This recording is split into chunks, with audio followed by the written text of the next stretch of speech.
The 1970s is usually considered a decade of steady decline for Italian cinema, with many accounts of the period lamenting a notable qualitative drop from the previous decade. Critics such as Lino Michique have argued that while the early 1960s saw a range of boldly iconoclastic feature debuts, from Pier Paolo Pasolini, Bernardo Bertolucci, Marco Bellocchio, Elio Petri, Lina Wertmuller, to name just a few. The same cannot be said of the early 70s. Fellini, Argento, and Antonioni are included in a roundup of some of the best Italian cinema to come out of the 1970s. Channel Viaggio Celebrity presents the list of 10 great Italian films of the 1970s. Number 10. Investigation of a Citizen Above Suspicion, 1970. A chief of detectives, homicide section, kills his mistress and deliberately leaves clues to prove his own responsibility for the crime. There is little doubt that the work of Elio Petri is still extremely undervalued, especially outside of Italy. His most famous picture, the Oscar-winning tale of a high-ranking, more than Machiavellian police inspector who toys with his fawning underlings, is one of the cinema's most effective dissections of the use and abuse of power. Number 9. Amarcord, 1973. A series of comedic and nostalgic vignettes set in a 1930s Italian coastal town.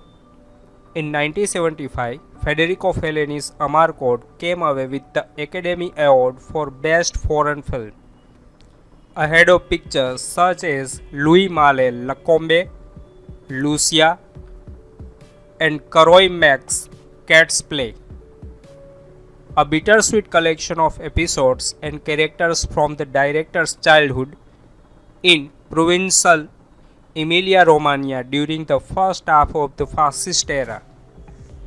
It saw him team up with Michelangelo Antonioni, regular screenwriter Tonino Guerra for the first time.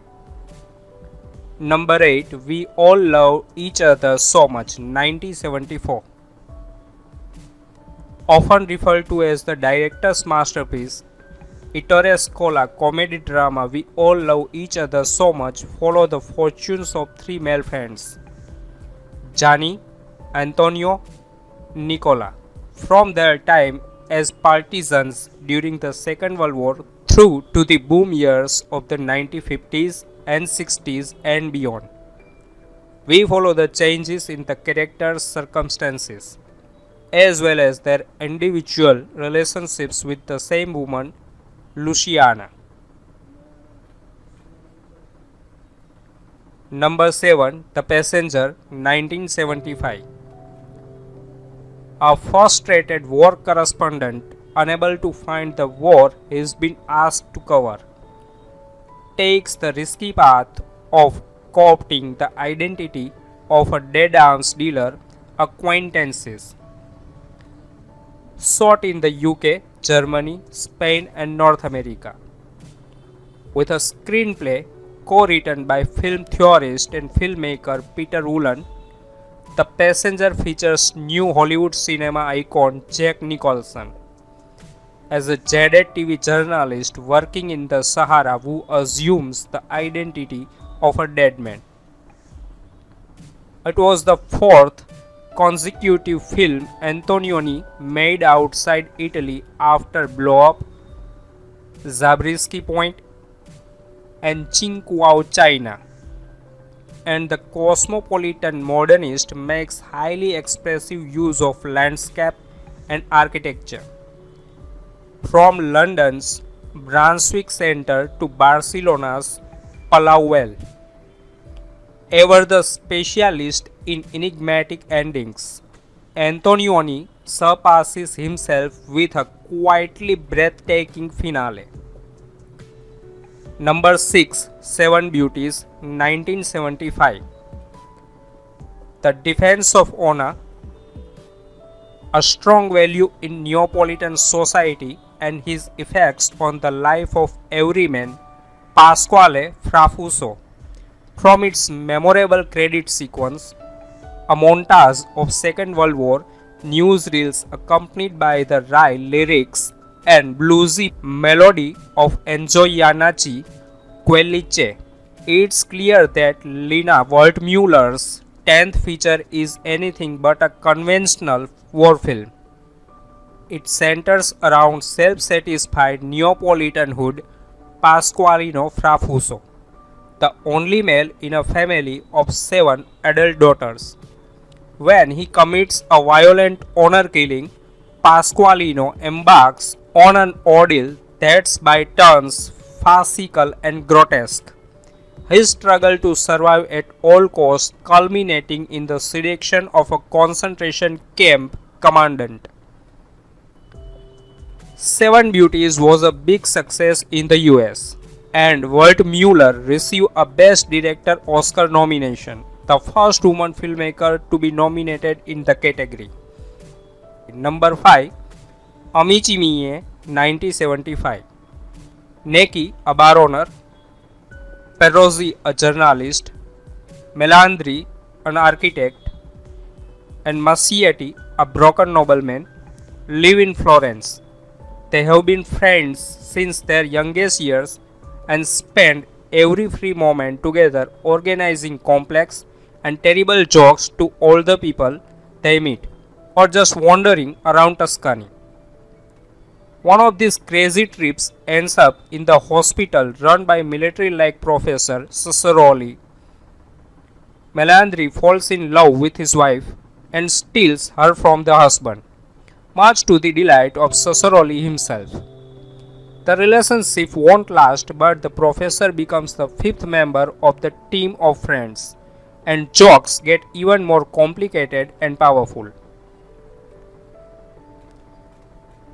Number 4. 1976. The epic tale of a class struggle in 20th century Italy, as seen through the eyes of two childhood friends on opposing sides. It's certainly a film of breathtaking ambition, but the concept behind Bernardo Bertolucci's 5-hour epic is relatively straightforward. Alfredo and Olmo are born on the same day in the same region of Emilia-Romagna in 1901. Alfredo into a family of prosperous landowners, Olmo into family of peasants. Despite their differences in social background, the pair develop a friendship that is severely tested by tumultuous historical events. Number 3. Suspiria, 1977. An American newcomer to a prestigious German ballet academy comes to realize that the school is a front for something sinister amid a series of grisly murders. The work of a filmmaker at the very top of his game. Dario Argento's sixth feature was produced by his brother Claudio and co-written with his then wife, actress Daria Nicolodi. Shot in nightmarishly saturated burning technicolor, Suspiria sees a young American ballerina drawn into the macabre practices of a dance school in the German city of Freiburg. Number 2. Padrone, 1977. The true story of the life of Gavino Ledda, the son of Sardinian shepherd, and how he managed to escape his harsh, almost barbaric existence by slowly educating himself, despite violent opposition from his brutal father. Filmmaking brothers Paolo and Vittorio Taviani were awarded the Palme d'Or and gained international recognition for their chronicle of the extraordinary life of a Sardinian Gavino Ledda. taken out of school as a small child and forced by his father to work the land.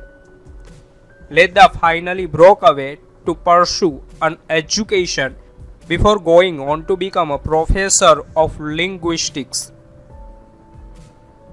Number 1. The Tree of Wooden Clogs, 1978.